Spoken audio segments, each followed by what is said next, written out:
دوستو آج کی ویڈیو میں حضرت امام حسین اور ایک سفید کبوتر کا واقعہ آپ کو بتانے والے ہیں جس کو سن کر آپ کی آنکھوں میں آنسو آ جائیں گے۔ 61 ہجری 10 محرم کے دن کربلا کے میدان میں جب حضرت امام حسین کے سر کو مبارک کو جب تن سے جدا کر دیا گیا، جب آپ کو شہید کر دیا گیا تو فوجیں یزید نے رسول اللہ کی صاحبزادیوں کو قید کر لیا اور امام حسین اور ان کے ساتھیوں کو زمین کربلا میں چھوڑ کر بنا کفن کے کوفہ اور شام کی طرف روانہ ہو گئے۔ تو یوں رسول اللہ کا نواسہ زمین کربلا میں بے گور و کفن پڑا رہا۔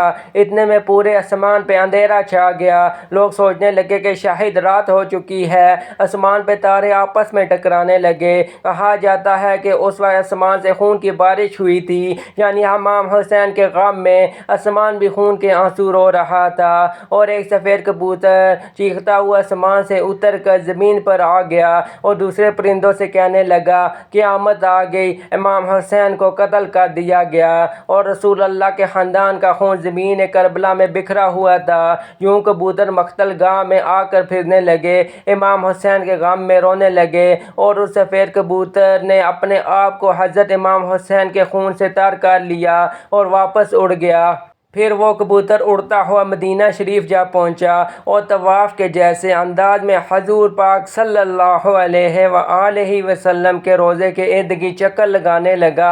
اس کبوتر کے پروں سے خون کے قطرے ٹپک رہے تھے۔ مدینے کے لوگوں نے جب اس کبوتر کا حال دیکھا تو وہ حیران و پریشان ہو گئے اور آپس میں باتیں کرنے لگے کہ آخر یہ معاملہ کیا ہے۔ اس کے بعد جب مدینہ کے لوگوں کو حضرت امام حسین کی شہادت کی خبر ملی تو ان لوگوں کو سمجھ آ گیا کہ سب سے پہلے ظاہری طور پر حضرت امام حسین کی شہادت کی خبر درگاہ رسول پر پہنچانے کے لیے یہ سفید کبوتر حاضر ہوا ہے۔ پچھلے بزرگوں نے ارشاد فرمایا ہے کہ جو سفید رنگ کا کبوتر ہے اسی کبوتر کی نسل سے ہے، اسی وجہ سے اللہ نے سفید کبوتروں میں اتنی شفا کر رکھی ہے۔ دوستو تاریخ میں لکھا ہے کہ مدینہ کے باہر ایک قوم میں سیام نام کا یہودی رہتا تھا جس کی ایک لڑکی تھی جو ظاہری شکل اور صورت میں بہت خوبصورت تھی، مگر اس کو اچانک سے ایک مرض ہو گیا جس سے اس کے دونوں ہاتھ پاؤں اور آنکھوں نے کام کرنا بند کر دیا۔ وہ نابینا ہو گئی۔ اس لڑکی کی حالت دیکھ کر محلے اور آس پاس کے لوگوں نے اس لڑکی کو شدید نفرت کی نگاہوں سے دیکھنے لگے کہ کہیں یہ مرض ہمیں ہی نہ لگ جائے۔ جب اس یہودی نے دیکھا کہ سب لوگ اس کی بیٹی کو نفرت کی نگاہ سے دیکھنے لگے ہیں تو وہ یہودی تنگ آ کر اپنی بیٹی کو لے کر اس گاؤں سے نکل گیا اور دور جا کر ایک باغ میں رہنے لگا۔ اب وہ یہودی دن بعد شہر میں کام کرنے لگا اور شام کو واپس آ جاتا۔ ایک دن اتفاق سے ایسا ہوا کہ وہ یہودی اپنے کام میں اتنا زیادہ مصروف ہوا کہ وہ شام کو اس باغ میں اپنی لڑکی کے پاس نہ جا سکا۔ جب اس نابینا لڑکی کا باپ شام میں واپس نہ آیا تو وہ لڑکی گرتے پڑتے ایک درخت کے نیچے جا پہنچی اور رونے لگی۔ اس لڑکی نے اس درخت کے نیچے پوری رات گزار دی۔ جب صبح ہوئی تو اس لڑکی نے محسوس کیا کہ اس کے قریب ہی ایک دوسرے درخت کے اوپر ایک پرندے کی چیخ بھری آواز آ رہی ہے۔ اس آواز میں اتنا زیادہ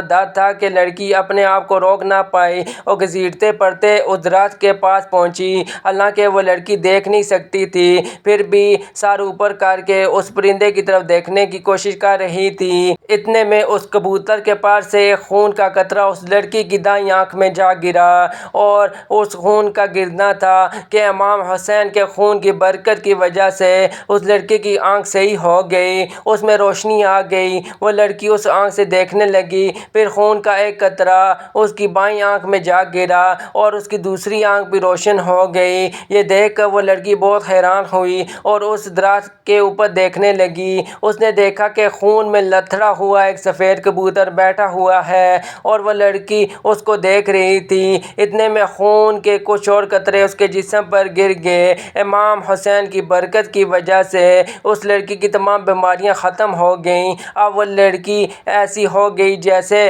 اسے کبھی کوئی مرض ہوا ہی نہ ہو۔ اس کے بعد وہ لڑکی خوشی خوشی اٹھی اور اپنے باپ کی تلاش میں نکل گئی۔ اب وہ لڑکی اس باغ سے باہر نکل ہی رہی تھی کہ اتنے میں وہ یہودی سامنے آتا ہوا دکھائی دکھائی دیا۔ وہ یہودی اس لڑکی کے پاس آ گیا اور اپنی اس بیٹی کو پہچان نہ سکا۔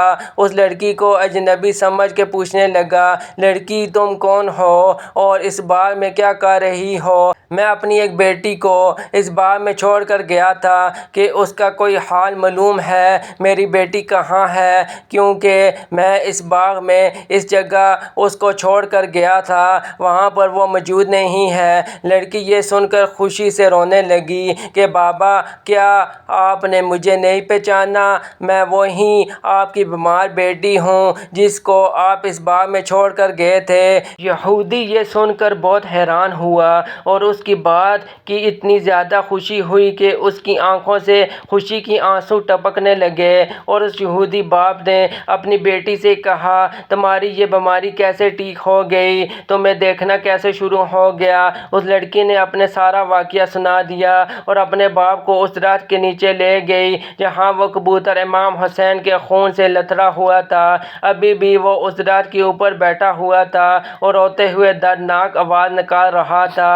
یہودی نے اس کبوتر کی جانب ہو کر کہا کہ اے مبارک پرندے، تیری اس دردناک آواز کے پیچھے کیا وجہ ہے اور تیرے پیروں سے ٹپکنے والا یہ مبارک خون کس کا ہے جس میں اللہ نے اتنی برکت رکھی ہے؟